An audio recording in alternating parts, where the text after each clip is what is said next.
Hello everyone. आज हम देखने वाले ऑल एनवायरनमेंट ऑर्गेनाइजेशंस का नेक्स्ट लेक्चर। इसके पहले भी हमने कुछ पार्ट कवर किए जो आप प्लेलिस्ट में जाके देख सकते हो। और इवन ये जो पीडीएफ है तो उसकी भी आपको लिंक मिल जाएगी, जो Sumit sir notes Telegram channel पे आप जाके डाउनलोड कर सकते हो। और वहीं पे आपको इस पीडीएफ के साथ यहाँ पे वन क्लिक लिंक मिल जाएगी जहाँ पे प्रीवियस हमने पार्ट कुछ कवर किए।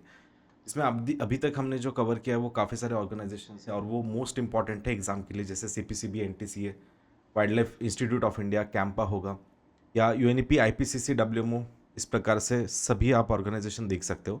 तो अभी तक हमने जो पार्ट कवर किए हैं टोटल 5 पार्ट्स हुए थे, सॉरी। और इसमें अभी हम आज जो देखने वाले वो 6 पार्ट है, जिसमें हम देखने वाले हैं ग्लोबल एनवायरनमेंट फैसिलिटी, ये क्या है। उसके बाद जीसीसी है, ग्लोबल क्लाइमेट चेंज अलायंस, दोनों पे भी क्वेश्चन आ चुके हैं। इवन पेज पे भी क्वेश्चन आया था, partnership for action on green economy and global tiger forum या TX2 प्रोग्राम क्या है। एंड और एक हम यहाँ पे लास्ट में देखेंगे साविन, South Asia Wildlife Enforcement Network. तो चलो शुरू करते हैं फिर। फर्स्ट है ग्लोबल एनवायरनमेंट फैसिलिटी। तो ये क्या है ग्लोबल एनवायरनमेंट फैसिलिटी? तो 1992 में जब अर्थ समिट हुआ था, जिसको हम रियो समिट कहते हैं, जो एनवायरनमेंट में काफ़ी इंपॉर्टेंट मीटिंग है, तो उस मीटिंग के बनने से एग्जैक्टली 1 साल पहले यहाँ पे इंपॉर्टेंट था कि इन ऑर्गेनाइजेशंस को जो फंड लगने वाला है या पूरे एनवायरनमेंट के मैटर्स को लेके जो फंड लगने वाला है, तो एक फंड यहाँ पे क्रिएट करना, कॉर्पस क्रिएट करना बहुत इंपॉर्टेंट था। तो इसीलिए वर्ल्ड बैंक के अंडर $1 बिलियन का एक पायलट प्रोग्राम यहाँ पे क्रिएट किया। और वो जो फैसिलिटी है वो हेडक्वार्टर है वॉशिंगटन, यूएसए में। और ये ओवरऑल जो मैनेज किया जाता है ये फंड, तो वो है यूएनडीपी, वर्ल्ड बैंक या यूएनईपी के अंडर मैनेज किया जाता है। तो ये सारे जो फंड्स हैं, तो इसमें एनवायरनमेंट के फंड जमा होते हैं, बट इसका पर्पस क्या है, मतलब ये किस काम के लिए दिए जा सकते हैं। ये जीएफ जो फंड है वो सीबीडी के, जैसे हमने देखा 1992 का अर्थ समिट के अंडर जो भी कंपोनेंट्स आए थे, जैसे convention on biodiversity, UNFCCC, UNCCD, या इवन एजेंडा 21 होगा, उसके लिए ये फंड्स किसी भी मीटिंग के लिए या उनके ट्रीटीज के लिए या उनके इम्प्लीमेंटेशन में जो फंड लगेगा वो यहाँ पे provide as a financial mechanism provide किया जाएगा। एक नाम में ही एनवायरनमेंट की फैसिलिटी के लिए दिया जाएगा। Apart from this, persistent organic pollutant, मतलब जो पोल्यूटेंट काफ़ी लॉन्ग टाइम तक एनवायरनमेंट में या इकोसिस्टम में रहते हैं और जिससे बायोमैग्निफिकेशन, बायो एक्यूमुलेशन होता है और एनवायरनमेंट डैमेज हो सकता है, तो उसके लिए होगा। या और एक है मिनामाटा कन्वेंशन ऑन मर्क्यूरी। अगर आप इनके साइट पे जाते हो तो वहीं पे आपको मिलेगा। अगर कल जाके कोई न्यू यहाँ पे इन पांचों के अलावा अगर कोई न्यू ऐड होता है तो प्लीज़ स्टे अपडेटेड।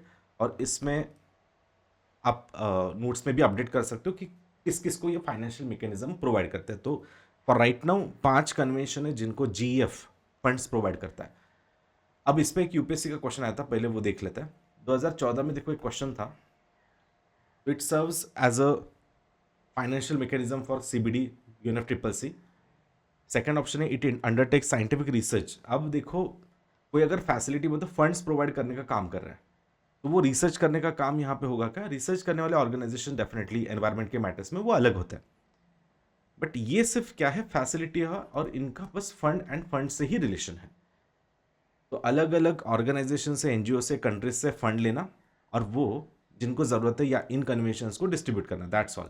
ये सही है क्या? No, definitely.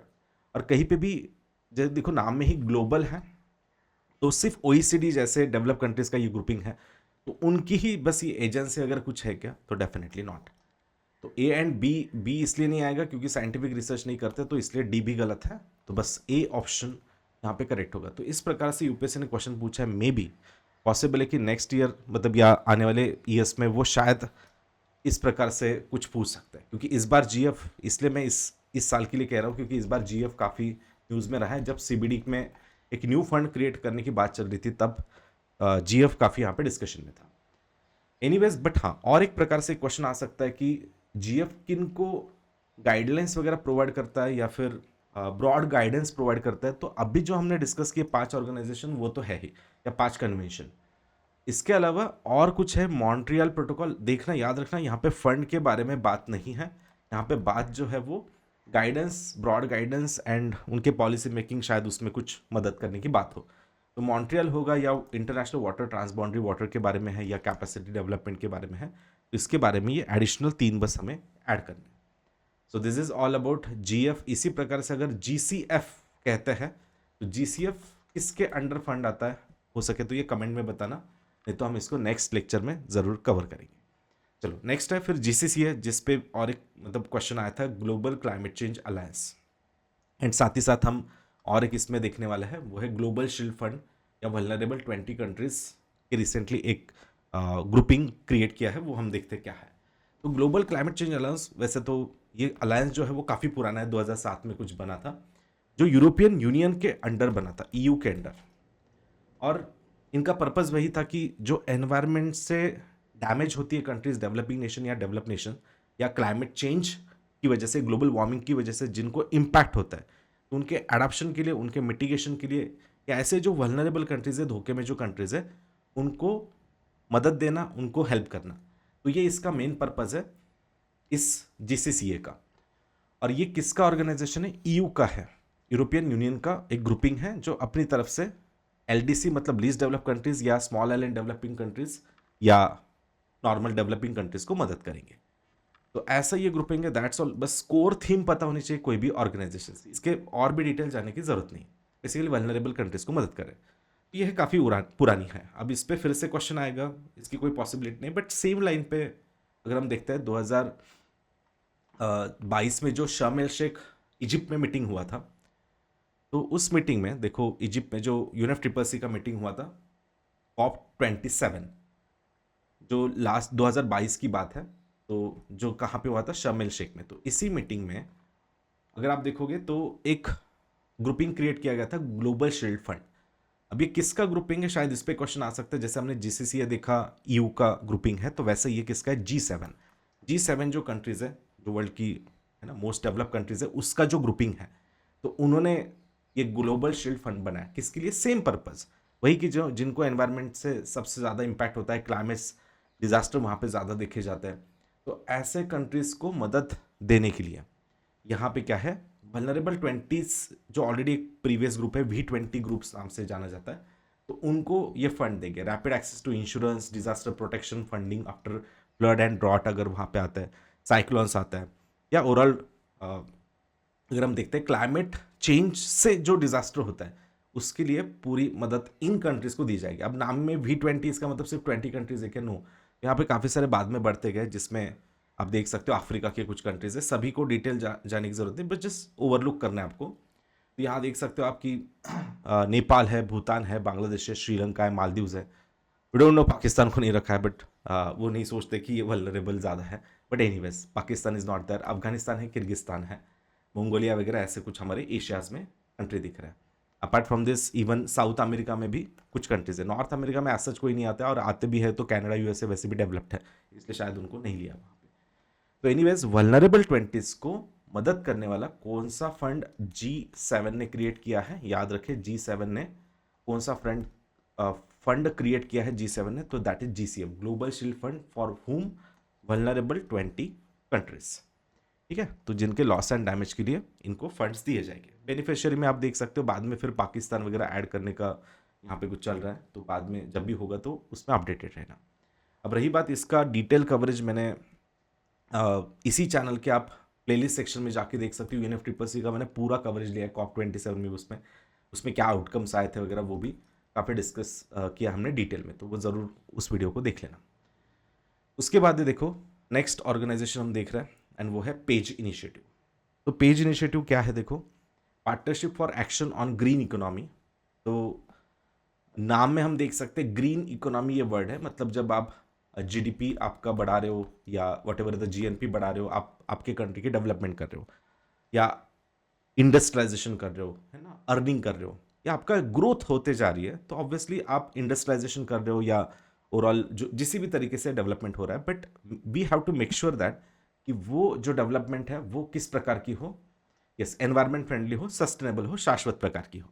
तो इसी को हम कहेंगे कि हाँ, GDP जनरेट किया बट एनवायरमेंटल लॉसेस कम करके किया है, तो वो उसको हम ग्रीन इकोनॉमी कहते हैं। तो ऐसा एक नॉर्मल इनिशिएटिव अब हम कह सकते हैं कि देखो, सस्टेनेबल डेवलपमेंट, देखो डेवलपमेंट तो आ रहा है यहाँ पे, और बट डेवलपमेंट कैसे करनी है? सस्टेनेबल। तो सस्टेनेबल डेवलपमेंट के लिए 1992 के अर्थ समिट, रियो समिट के अंडर कौन सा कंपोनेंट आता है? तो वो है एजेंडा 21। और एजेंडा 21 के जो मीटिंग्स होती है, उनको हम मतलब जैसे 5 साल बाद होती है, तो Rio+5, Rio+10, Rio+20 ऐसे जानते हैं। बेसिकली वही एजेंडा 21 के मीटिंग के अंडर Rio+20 मतलब 20 साल बाद जो 2012-13 में जो मीटिंग हुई थी उसमें ये पेज इनिशिएटिव लेके आए थे। आप लॉजिक भी लगा सकते हो कि ग्रीन है, सस्टेनेबिलिटी है, तो एजेंडा 21 का ये इनिशिएटिव। बाकी इसमें कोऑपरेटिव अगर दिखा जाए तो काफ़ी सारे ऑर्गेनाइजेशन है, वो आप बाद में स्टॉप करके भी आप बाद में देख सकते हो। तो याद रखें एजेंडा 21 के अंडर जो मीटिंग्स होगी उनको हम Rio+5 Rio+10 ऐसा कुछ कहते हैं, राइट। तो इसका मतलब क्या UNFCCC CBD UNCCD इसके अंडर पेज आएगा क्या? नो। तो उसी प्रकार से देखो 2018 में क्या क्वेश्चन था। Now answer everyone.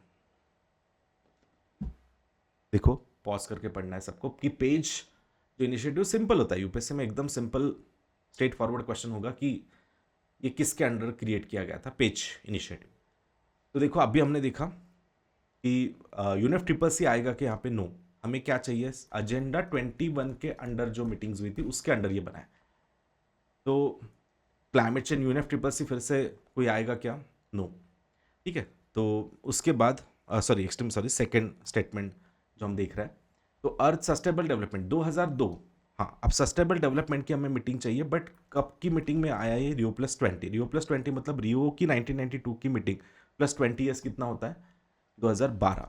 ओके, तो 2012 की हमें मीटिंग चाहिए, मतलब yes this meeting will be there. और क्लाइमेट चेंज का तो कोई संबंध ही नहीं, वर्ल्ड सस्टेनेबल डेवलपमेंट का तो कोई रिलेशन ही नहीं आता। बस ए और बी में कन्फ्यूजन होता तो ठीक है, बट Rio+20 में आया था, so that's why option is be will be there. ठीक है, तो एकदम सिंपल क्वेश्चन है कि कहाँ से क्या आया। ये हमेशा यूपीएससी ने यही पैटर्न पूछा है। आपको भले ही वो स्कीम की डिटेल या इनिशिएटिव की डिटेल नहीं पता है, बट एटलीस्ट वो कहाँ का आउटकम है, that is the main pattern of UPSC. Next है देखो ग्लोबल टाइगर फोरम जिस एंड इवन TX2 प्रोग्राम। तो 1994 में देखो ग्लोबल टाइगर फोरम बनाया गया था, जो 13 टाइगर रेंज कंट्रीज है कि जहाँ पे 13 ऐसे कंट्रीज की जहाँ पे टाइगर्स मिलते हैं, मोस्टली एशियन ही है ज़्यादातर। और उसमें यू नो दैट कि इंडिया में सबसे ज़्यादा टाइगर है, जो अराउंड 3167 के आसपास हमारे टाइगर्स है अकॉर्डिंग टू लास्ट सेंसस। और जो कि वर्ल्ड में सबसे ज़्यादा अराउंड अकेला 75% या मोर देन 75% अकेले इंडिया में है। तो इसी को सामने रखते हुए या इंडिया ने ये जो नंबर बढ़ा है वो 1972 में हमारा 72-73 में जो टाइगर प्रोजेक्ट आया था उसी के 20 साल बाद हमने एक सक्सेसफुली टाइगर्स के नंबर यहाँ पे बढ़ा के दिखाया है। तो इसी बेसिस पे वर्ल्ड में 1994 में फिर ये ग्लोबल टाइगर फोरम बनता है, और जिसका हेडक्वार्टर या सेक्रेटरीट हम कह सकते हैं वो कहाँ पे एस्टैब्लिश होता है? न्यू दिल्ली में। It is the only inter governmental, मतलब पूरे वर्ल्ड लेवल पे it is the only inter governmental international body for saving the tiger world wide. Okay, तो इनका मीटिंग जो है वो लगभग 3 साल को एक बार होता है। और इसी मीटिंग में आप देखोगे तो मतलब इसी मीटिंग के अंडर एक ग्लोबल टाइगर इनिशिएटिव क्रिएट किया गया था। और 2009 में एक सेंट पीटर्सबर्ग रशिया में एक मीटिंग होती है, और वहाँ पे कमिट किया गया था कि टाइगर के नंबर हम डबल करके दिखाएंगे। और यस डेफिनेटली इंडिया ने जो 2020 तक टाइगर के नंबर डबल करने थे, इसी प्रोग्राम को कहते हैं TX2, मतलब टाइगर इंटू 2 बाय 2020 तक अचीव करने, बाय 2022 सॉरी, तो बाय 2022 अचीव करने थे। बट इंडिया ने वो 2018 में ही करके दिखाया, क्योंकि हमारे नंबर तब अराउंड 1400 के आसपास थे, उससे डबल हमने 2018 में ही हमने दिखा। तो उससे काफ़ी ज़्यादा हमारे नंबर्स रहे हैं। तो this is cats conservation assured tiger standards या TX2, ये सब किसके अंडर हुआ है? ग्लोबल टाइगर फोरम के मीटिंग्स के अंडर हुआ था। इवन ग्लोबल टाइगर इनिशिएटिव भी 2008 में सेम उसी बेसिस पे इनिशिएटिव ये बनाया गया था टाइगर्स को प्रोटेक्ट करने के लिए। तो इवन ये भी था कि GF इस कोई थोड़ा बहुत फंड जो है इनको कहीं ना कहीं प्रोवाइड करता है, बट नॉट लाइक दिस की कोर फंड्स भी नहीं आएगा। जो मैंने साइट का स्क्रीनशॉट दिखा है GF में, उतना ही याद रखना है, 5 है। बट अदरवाइज अगर कभी फंड्स के डिमांड्स आती तो only then they provide the funds. बाकी ये 13 टाइगर रेंज कंट्रीज आप देख सकते हो, Russia, China, India, Nepal, Bhutan, Bangladesh, Myanmar, Thailand, Malaysia, Cambodia, है ना। तो यहाँ पे आपको कुछ ये टाइगर्स दिखेंगे वर्ल्ड वाइड। नेक्स्ट है देखो, तो अभी सावेन नाम से एक इनिशिएटिव आता है, लगभग उसी टाइप में है कि देखो अब सार्क कंट्रीज, आपको पता है south Asian association of regional corporation, ये जो सार्क कंट्रीज है वहाँ पे हम ट्रेड रिलेटेड कोलैबोरेशन है या सिक्योरिटी रिलेटेड है या एंटी टेररिज्म रिलेटेड है, ये सब हम कॉपरेशन दिखाते रहते हैं। बट सार्क मतलब साउथ एशिया रीजनल कॉपरेशन में हमें यहाँ पे बहुत इंपॉर्टेंट था, या पूरी सार्क कंट्रीज जो 8 कंट्रीज है, तो उनके लिए एक इम्पॉर्टेंट था कि वर्ल्ड को ये शो करना कि कहीं ना कहीं हम एनवायरनमेंट के लिए भी सभी कंट्रीज एक साथ है, मतलब 7 कंट्रीज एक साथ है। तो इसलिए एनवायरमेंटल कंजर्वेशन या जो पोचिंग एंड हंटिंग होता है इन एनिमल्स को लेके, इनके कंपोनेंट्स के इलीगल ट्रेड जो होते हैं, वो रोकने के लिए हम एक साथ कोशिश कर रहे हैं। तो ऐसा ये इनिशिएटिव यहाँ पे बनाया गया था। तो अराउंड देखो, ये जो सावेन का जो मतलब हेडक्वार्टर अगर देखो, सॉरी सेक्रेटरीट देखोगे तो वो आता है काठमांडू नेपाल में। और ये मेन काम इनका यही है कि अगर इन केस कोई आइवरी या कोई भी इलीगल ट्रेड हो रहा है, अगर कोई animal related, for example India से लेके वो बांग्लादेश में हो रहा है, तो बांग्लादेश में जहाँ पे वो नेक्सस जुड़ा है उनकी इंफॉर्मेशन फिर वो इंडिया से शेयर करेंगे। तो बस इंडिया में अगर चलो पकड़ा जाता है किसी को, इलीगल ट्रेडर्स को, तो वो ग्रास रूट तक तोड़ा नहीं जा रहा है, सिर्फ हमने कुछ क्रिमिनल्स को पकड़ा है। बट वो जहाँ जा रहा है, जहाँ पे डिमांड क्रिएट हो रही है, वो बांग्लादेश हमारे साथ इंफॉर्मेशन शेयर करेगा, सो उसको ग्रास रूट से हम ऐसी चीज़ों को रोक सकते हैं। तो combating wildlife related crime in the region and beyond, ये सबसे इंपॉर्टेंट टारगेट है साविन का। तो अगर इनकेस रीजनल कॉपरेशन पे कोई क्वेश्चन आता है तो एवरीवन विल राइट लाइक हाँ सिक्योरिटी में ये हम कर रहे हैं साथ में मिलके, या कोविड के टाइम में जैसे हमने एक दूसरे को मदद की, ग्लोबल या इकोनॉमिक डेवलपमेंट में, इंडस्ट्रियलाइजेशन में, एफडीआई में, यहाँ वहाँ हम सब लिखेंगे। बट थोड़ा है ना एक्सट्रीमली मतलब अलग सोच के, है ना, डेफिनेटली हम इस एस्पेक्ट को भी लिख सकते हैं कि हम रीजनल कॉपरेशन में हम एनवायरनमेंट का भी ख्याल रख रहे हैं। Okay, so that is very important. So ये था आज हमने देखा जी। अब देखो एकदम शॉर्ट लेक्चर्स है but it is really important. तो ये पूरे सेशंस जो अभी तक हमने कवर किए प्लेलिस्ट में आप जाके देख लेना, एनवायरमेंटल ऑर्गेनाइजेशन, या डिस्क्रिप्शन बॉक्स पे भी आपको प्लेलिस्ट मिल जाएगी। तो ये सभी अभी तक जो पार्ट हुए हमारे, टोटल आज का मिला के 6 पार्ट्स, तो इसको ज़रूर देखिए, नोट्स बनाए इसके। बाकी पीडीएफ नोट्स आपको Telegram channel Sumit sir notes पे मिल जाएगी, वहाँ पे भी आप चेक करते रहो। नेक्स्ट सेशन में हम देखेंगे जोलॉजी का सर्वे ऑफ इंडिया, बॉटनी का survey of India, forest survey of India with recent जो डेटा है हमारा 2022 का फॉरेस्ट सर्वे का, कहाँ पे कितने फॉरेस्ट है वो सब हम डिटेल में देखेंगे। And NGRB, national Ganga river basin authority, national Ganga council क्या है वो हम डिटेल में देखेंगे। बाकी अनअकैडमी ऐप को फॉलो करके रखना, और वहाँ पे जो फ्री क्लासेस है वो भी आप देख सकते हो। अभी रिसेंटली हमने वर्ल्ड मैपिंग का एक सीरीज स्टार्ट किया जो बहुत ही आपके लिए बेनिफिशियल होगा आने वाले प्रीलिम्स के लिए या इवन मेंस के एस्पेक्ट के लिए भी। तो डेली 6 PM को होता है, आज भी 6 बजे है शाम को, तो ज़रूर इसको लाइव अटेंड करो। एंड बाकी सब्सक्रिप्शन के लिए you can use the code Sumit के लाइव, जहाँ पे न्यू बैचेस अभी स्टार्ट हो रही है। इवन एनवायरमेंट बैच 13 तारीख से स्टार्ट हो रही है, तो जो भी ज्वाइन करना चाहते हैं you can use the discount code for that is Sumit के लाइव। ओके, बाकी ऑप्शनल के लिए भी जिनको सब्सक्रिप्शन लेना है they can use the code, same code Sumit के live. Okay, so thank you all of you, see you in the next.